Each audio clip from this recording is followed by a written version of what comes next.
ተናስተልን የተከበራችሁና የተወደዳችሁ የኢትዮ አርሰናል ዩቲዩብ ቻናላችን ቤተሰቦች በእያላችሁበት የዓለም ዳርቻ አክብሮታዊ ሰላምታችን ይድረሳችሁ መልእክታችን ነው። ዛሬም እንደወትሮው ቀጠሯችንን አክብረን ከእናንተ ወደ አድማጮች ጋር ቆይታዎችን ለማድረግ አርሰናላዊ ጉዳዮችን ለማንሳሳት በኢትዮ አርሰናል የዩቲዩብ ቻናል መተናል። ለቻናላችን አዲስ ከሆናችሁ ሰብስክራይብ በተኑን መጫናችሁ እንዳትዘነጉ መልእክታችን ነው።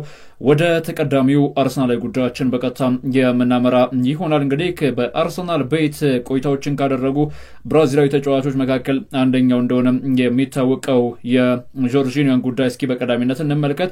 ጆርጂኒዮ አሁን ከአርሰናል ጋር እንደሚለያይ እርግጥ ሆኗል። እርግጥ መሆኑ ብቻ አይደለም እንግዲህ የተጫዋቹ ጉዳይ በተመለከተ ብዙ ዘገቦችን እየተመለከትን ነው። ተጫዋቹ እኔ ይህንን መረጃ ወደ እናንተ ያጠናቀርኩ በመገኝበት ሰዓት በሀገረ ብራዚል ይገኛል፣ በሪዮ ደ ጄኔሪዮ ማለት ነው። እንግዲህ ተጫዋቹ ወደ ሪዮ ደ ጄኔሪዮ ያመራው እንግዲህ ወደ ፍላሚንጎ የሚያደርገው ዝውውርን ከማጠናቀቁ አስቀድሞ የከተማዋ የአየር ንብረት እንደዚሁም ደግሞ ተያያዥ ጉዳዮች ለቤተሰቡና ለሱ አመች ናቸው አይደሉም የሚለውን ነገር ለመገምገም ወደ ብራዚል ስለማቅናቱ ነው የተገለጸው። ያው ተጫዋቹ ብራዚላዊ የሆነ እንጂ ለጣሊያን ብሔራዊ ቡድን ተጫውቶ ነው ያሳለፈው። ከዚህ በፊት በተደጋጋሚ ጊዜ እንግዲህ እንደተናገረው ለብራዚል ተጫዋች አላቅም፣ በብራዚል እግር ኳስን ተጫዋች አላቅም፣ እዚ ያለው ነገር ምን ይመስላል እማቀው ነገር የለም ሲል አስተያየት እንደሰጠም ይታወቃል። የጣሊያናዊ የመሃል ሜዳ ዘዋሪ ጆርጂኒዮ እንግዲህ በአርሰናል ቤት በክረምት የዝውውር መስኮት ምናልባትም ክለቡን ለቀው ከሚወጡ ተቀዳሚ ተጫዋቾች መካከል በዋነኛነት ወይም ደግሞ በቀዳሚነት ክለቡን የሚለቀው ተጫዋች ስለመሆኑ እርግጡናል። አሁን ግን የተጫዋች እንግዲህ በሪዮ ደ ጄኔሮ እንደሚገኝም ነው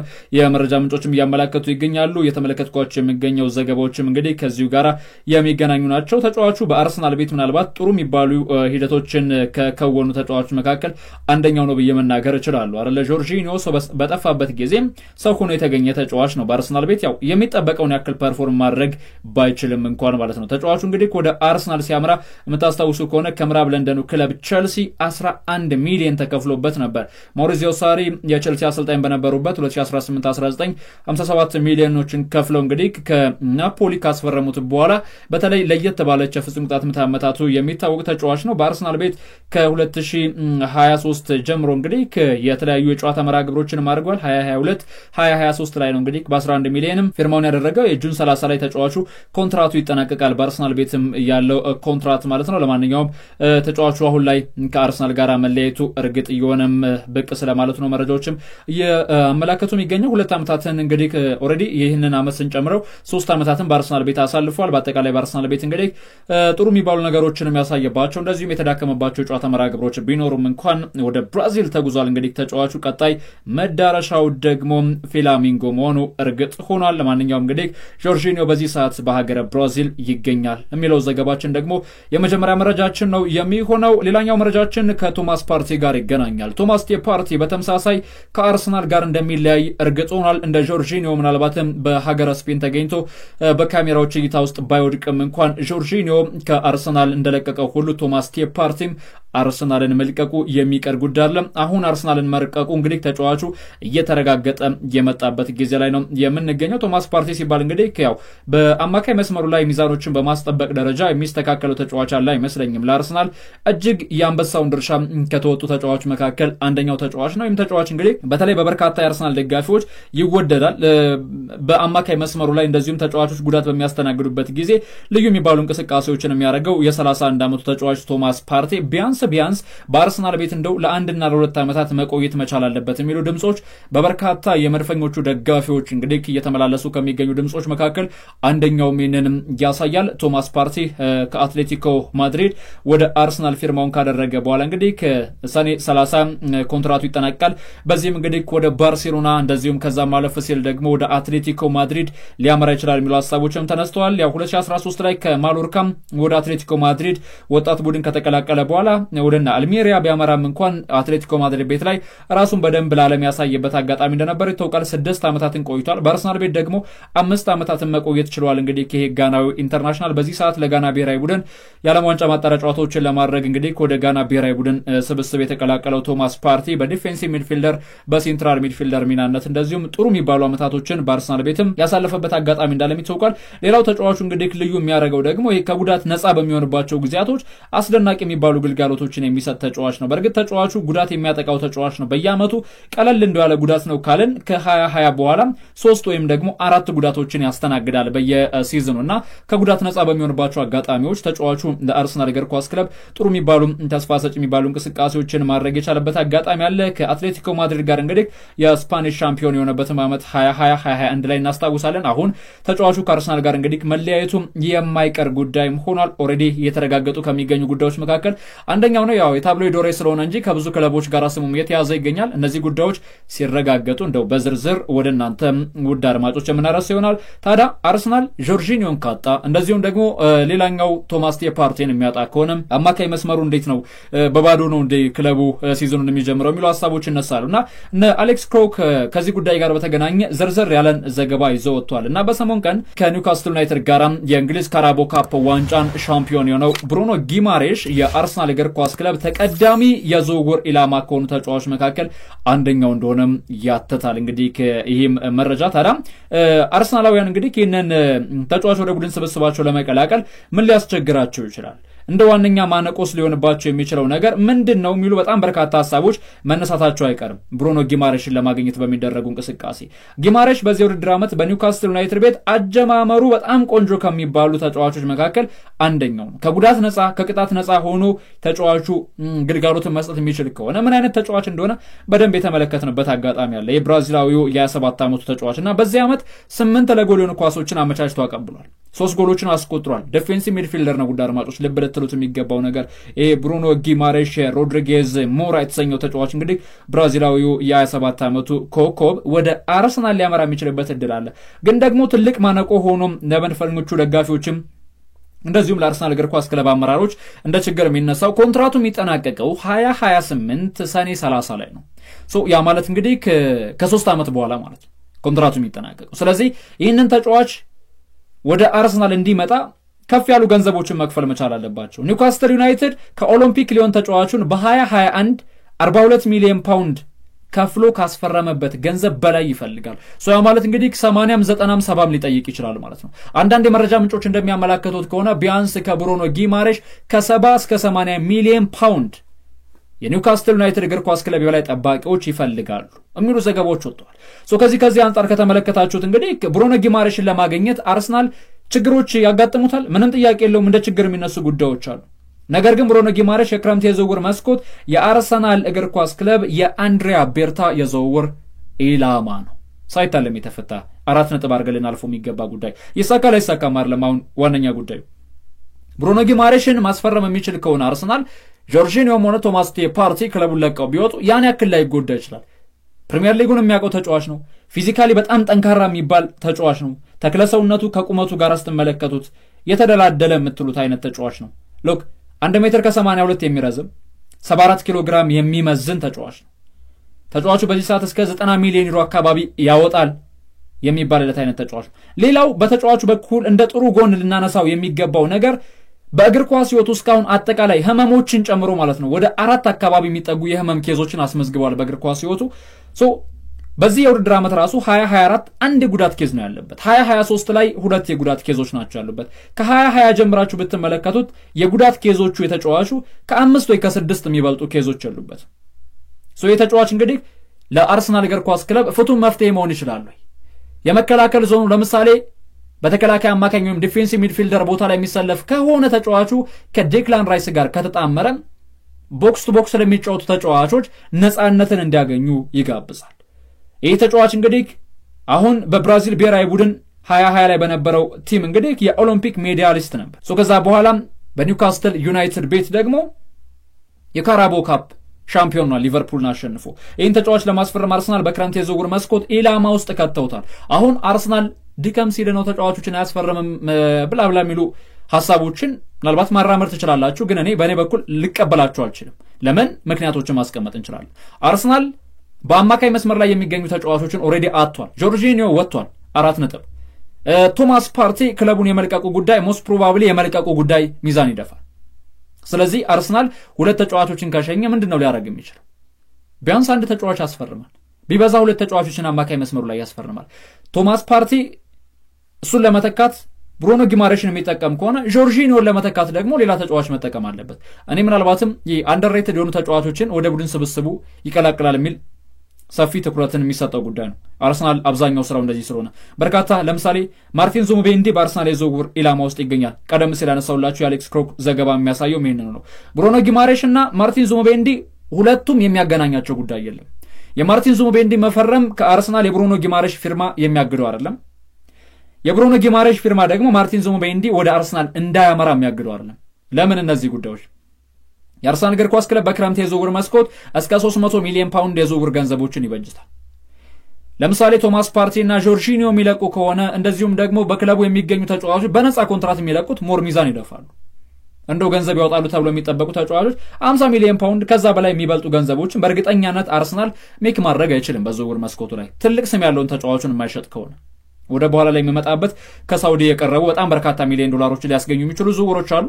ክለቡ ይቀበለው ላይ ይቀበለው ራሱን ችሎ ይያለ ግን በአማካይ መስመር ላይ እነዚህ ሂደቶችን በማድረግ የማርቲን ዙሙቤንዲና የብሩኖ ጊማሬሽን ዝውውር ቢያንስ ከሁለት አንዱን በማጠናቀቅ የአማካይ መስመሩን ቀዳዳ ለመሸፈን የአርሰናል እግር ኳስ ክለብ ስራዎችን እየሰራ ነው። ይሄ ዘገባ እንግዲህ የአሌክስ ክሮክ ነው። ሌላው ከዚሁ ከአርሰናል ጋር በተገናኘ እንግዲህ የሚነሳው ጉዳይ ደግሞ ያው ገቢዎችን ካነሳን ወጪዎችም ይኖራሉ አይደለ? አርሰናል ምናልባት ቢን ጃኮብስ ነው ይህንን ዘገባ ይዞት የወጣው። ያው ምንጮችን እየነገርኳቸው ያለሁት ውድ አድማጮች የታብሎይዶች ወሬ ወይም ደግሞ ይሄ የመረጃ ምንጭነት ከማይጠቅሙ ዘገባዎች ያጠናከርኩት ዜና እንዳልሆነ ለማስረገጥ ብቻ ነው።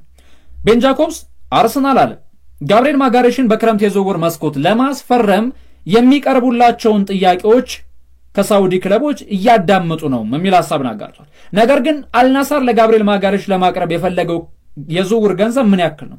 የአርሰናል እግር ኳስ ክለብ የጋብሪኤል ማጋሌሽ ዝውውር መስሚያውን በፍጹም ድፍን የሚያደርገው ከ100 ሚሊዮን ዩሮ በታች የሚቀርብ ጥያቄን ለማጤን የአርሰናል እግር ኳስ ክለብ ፍላጎት የለውም። ለመስማትም ጭማር የማይፈልጉት ዋጋ ነው።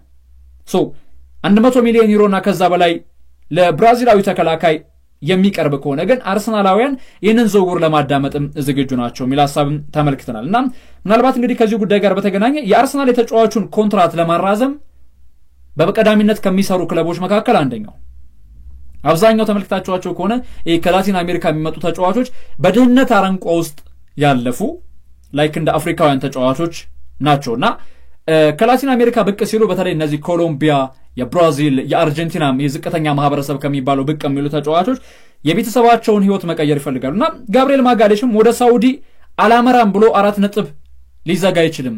የሚቀርቡለትን ገንዘብ መስማት ይፈልጋል የሚሉ ዘገባዎች አሉ። ታዲያ ቢን ጃኮብስ የሳውዲ ክለብ እንግዲህ ከሆነው አልናሳር የክርስቲያኖ ሮናልዶን ቡድን እንደሆነ ይታወቃል። ሳዲዮ ማኔን ጨምሮ በርካታ ከዋክብቶች የሚጫወቱበት ቡድን ነውና ጆዋን ዱራንን ጭምር ማለት ነው። ታዲያ ተጫዋቹን ለማስፈረም ጠንካራ ፍላጎት አላቸው።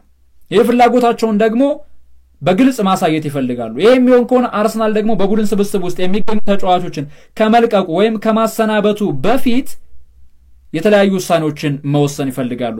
ስለዚህ አልናሰር የክረምት የዝውውር መስኮት ከመከፈቱ አስቀድሞ ለአርሰናል የሚያቀርቡት ኦፈር ምን አይነት መልክ ሊኖረው እንደሚችል የማጥኛ ጊዜ ይኖራቸዋል። አርሰናል እንደምታውቁት ጁሪያን ቲምበር፣ ሪካርዶ ካላፊዮሪ፣ ጃኮብ ኪዌር እነዚህ ተጫዋቾች በሙሉ የመሃል ተከላካይ ሆነው መጫወት የሚችሉ ተጫዋቾች ናቸው።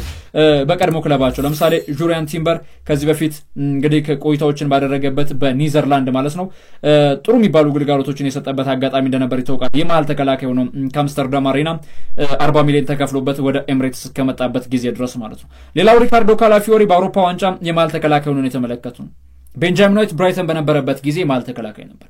አርሰናል ታዳም ጋብሪኤል ማጋሌሽን ቢያጣም አከተመለት አርሰናል በቃ የሚባልበት አይደለም። ከፍተኛ ገንዘብ የሚያገኙ ከሆነ ተጫዋቹን ለመሸጥም አያመነቱም የሚሉ ዘገባዎችን እየተመለከትኩ ይገኛሉ። ጀስቲን መረጃ ካካፈልኳችሁ አንድሪያ ቤርታ ግን ጋብሪኤል ማጋሌሽ አዲስ ኮንትራት ለማስፈረም የሚደረገው ንግግር ለማስቀጠል ዝግጁ ናቸው። አልናሳር ጣልቃ ለመግባት እየሞከሩ ነው። ነገር ግን አንድሪያ ቤርታ የተጫዋቹን ቆይታ ይፈልጉታል። ምክንያቱም እሳቸው ገንዘቦችን አካብተው ክለቡን በትርፍ ማማ ላይ ማንበሻበሻ አይደለም ዋነኛ ዓላማቸው። በርካታ አመታት የተቆጠሩትን የፕሪሚየር ሊግ ዋንጫ ወደ ኤምሬትስ ስቴዲየም መመለስ ነው የሚሉ ሐሳቦች ተነስተዋል። አዳዲስ ስፖርቲንግ ዳይሬክተር ሲመጡና አዲስ አሰልጣኝ ሲቀጠር ብዙ ወጪ ብዙ ገቢ ተጫዋቾች ይኖራሉ። ከዚሁ ከወጪ ተጫዋቾች ጋር በተገናኘ ዴይሊ ኤክስፕረስ የሊያንድሮ ትሮሳድን ጉዳይ በተመለከተ አንድ ዘገባንም ይዞ ወጥቷል። ትሮሳድ በአርሰናል ቤት እንግዲህ የመቆየቱ ጉዳይ ወደ አጠራጣሪ ደረጃ እየደረሰ ነው። በተለይ አልኢቲሃድን ጨምሮ በርካታ የሳውዲ ክለቦች ይህንን የግራ መስመር ተጫዋች ለማስፈረም ፈላጊ ሆነው ብቅ ካሉ በኋላ አርሰናል ከተጫዋቹ ዝውውር ከ50 ሚሊዮን ፓውንድ በላይ የሚቀርብላቸው ከሆነ ለማጥናት ለማጤንም ዝግጁ ናቸው የሚል መረጃን አጋርቷል። እንዴት አርሰናል ሊያንድሮ ትሮሳርድን ይለቃል የሚሉ ሐሳቦች በአእምሮአችሁ ሊመጡ ይችላሉ። በድጋሜ ወደ ቢን ጃኮብስ ዘገባ ልመልሳችሁ። አርሰናል የግራ መስመሩን ለማጠናከር አለ የማቲያስ ኩና እና የኒኮ ዊሊያምስን ጉዳይ በአጽንኦት እያየው ነው።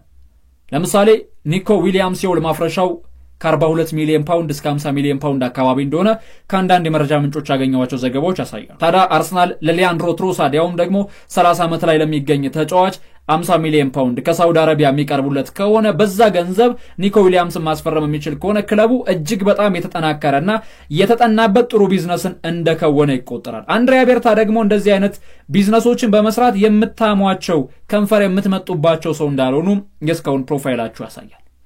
በአርሰናል ቤት እንግዲህ በድጋሚ ልንመለከተው የምንችለው አብዮት ምንድነው? የወጣት ተጫዋቾች አብዮት። እድሜያቸው የገፉትን እያሰናበቱ ወጣቶችን በማምጣት ስኬታማ የሚባሉ የቡድናዊ መዋቅርን መገንባት። ታዲያ ሁለቱንም ተጫዋቾች እንግዲህ ኒኮ ዊሊያምስ ከ42 እስከ 50 ሚሊዮን ፓውንድ፣ ማቲያስ ኩኛን ከ62 ሚሊዮን ፓውንድ እስከ 70 ሚሊዮን ፓውንድ የውል ማፍረሻ አላቸው። በደሞዝና በቦነስ ጉዳይ ከወኪሎቻቸው ጋር እንግዲህ ንግግሮችን አድርገው የሚስማሙ ከሆነ አርሰናል ለሁለቱ ተጫዋቾች 100 ሚሊዮን ፓውንድን መክፈል ከባድ ነው ብሎ ያስቡም። 300 ሚሊዮን ፓውንድ እንደበጀተ እየነገርኳችሁ ነበር። ማቲያስ ኩኛንና ኒኮ ዊሊያምስን በ100 ሚሊዮን ፓውንድ ማስፈረም የሚችል ከሆነ ትልቅ ቢዝነስ ነው። ከዛ በታች ማግኘት የሚችልበት እድል ይኖራል።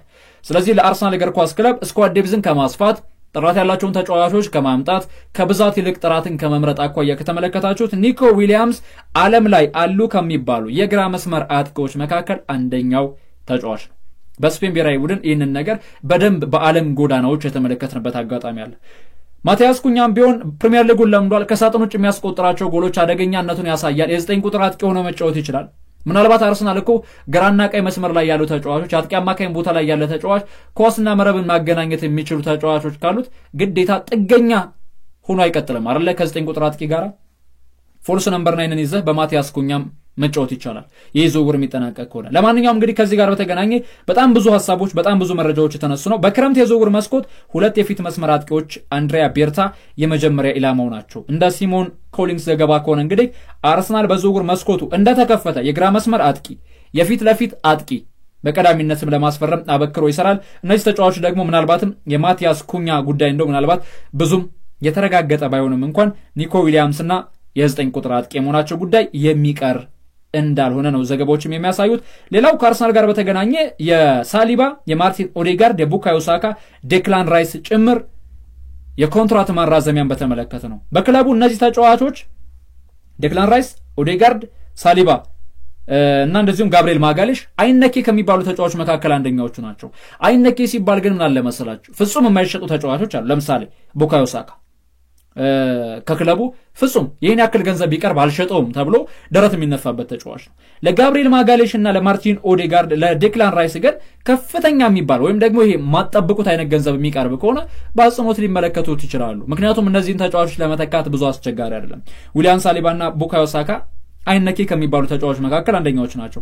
ዊሊያም ሳሊባም አይነኬ ከሚባሉት ተርታ ሊወጣ ይችላል የሚሉ ዘገባዎች አሉ። ለምን እስከ 2027 የሚያቆይ ኮንትራት ነው ያለው። ቀጣይ ዓመት 2026 እንግዲህ ሲገባ ተጫዋቹ በኤምሬትስ የሚያቆየውን ኮንትራት የማያራዝም ከሆነ የሪያል ማድሪድን ጥያቄ የሚሰማ ከሆነ ማለትም ኮንትራት እስኪጠናቀቅ ጠብቀ በነፃ ዝውውር ወደኛ ናቶሉ የሚለውን ጥያቄ የሚሰማ ከሆነ ከክለቡ ጋራ ያለው ቆይታ ምናልባትም በዝውውር መልኩ ሊጠናቀቅ ይችላል የሚሉ ሐሳቦችም አሉ። እነዚህ መረጃዎችን ስትመለከቱ እንግዲህ አርሰናል በክረምት የዝውውር መስኮት እጅግ በጣም ቢዚ የሆነ የዝውውር መስኮትን ያሳልፋል። በጎን ተጫዋቾችን ያስፈርማል፣ በጎን ተጫዋቾችን ኮንትራት ያራዝማል፣ በጎን እንደዚሁም ደግሞ በጣም ብዙ የሚባሉ ቢዚ የሚያደርጓቸውን ስራዎች ይሰራሉ። የአርሰናል የቦርድ አመራሮች እንግዲህ ከባድ የሚባል የክረምት የዝውውር መስኮትን ያሳልፋሉ ተብሎ ይጠበቃል። ታዲያ ሌላው እንግዲህ ከአርሰናል ጋር የሪካርዶ ካላፊዮሪ ጉዳይ ነው። ሪካርዶ ካላፊዮሪ ያጥቂ ደመነፍስ ያለው ግን ደግሞ የመሃል ተከላካይ ተጫዋች ነው።